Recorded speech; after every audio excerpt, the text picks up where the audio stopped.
2000-এর উপরে লোক এই পেঁয়াজ আমদানি করার জন্য অ্যাপ্লিকেশন করেছে। আমাদের যেহেতু এবার আপনারা জানেন যে আমরা এয়ার ফ্লো মেশিন দিচ্ছি, এয়ার ফ্লো মেশিন দিলে কৃষক তার পেঁয়াজটা 1 বছর তারা নিজের রাখতে পারে। এই জন্য তারা অন্যান্য বারে যেমন ছেড়ে দেয়, এবার ছাড়ে না। এই জন্য পেঁয়াজ কিন্তু রয়ে গেছে, কিন্তু তারা ভাবছে যে পেঁয়াজ বুঝি নাই।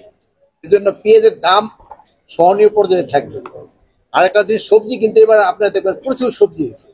যদি আপনারা লেখেন 70 টাকার নিচে কোনো সবজি পাওয়া যাচ্ছে না, 50 টাকার নিচে কোনো সবজি পাওয়া যাচ্ছে না, সেই সময় কিন্তু আপনারা আলু পেঁপে এইগুলির কথা ভুলে যান।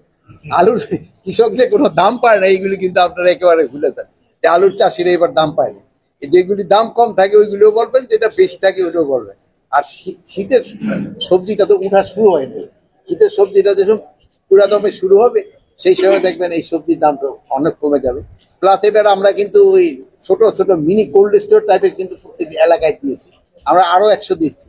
এক সময় দেখেন যে এই সবজিটা যে সময় চৈত্র বৈশাখ মাসে এই মূলা ঠুলা গুলি দেখবেন মানুষ সে সময় খেতে চায় না, এই গরু বাচ্চাদের খাওয়া যায়, ফুলকপি এগুলি যেন ওই সময় প্রিজার্ভ করতে পারে, এই জন্য কিন্তু এই কোল্ড স্টোর গুলির ব্যবস্থা করা হয়েছে।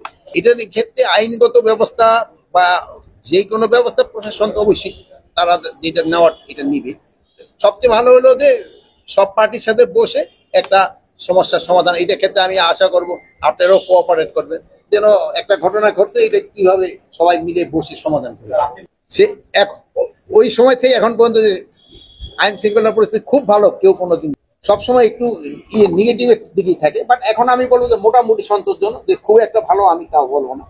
তার এখন এই যে 2-4 দিন যাবৎ এই যে একটা নতুন ধরনের একটা হয়েছে, এতে হয়তো 2-1টা জায়গায় ঝামেলা সৃষ্টি হচ্ছে। এটা আপনাকে সবাই সহযোগিতা এটা কন্ট্রোলে চলে আসবে।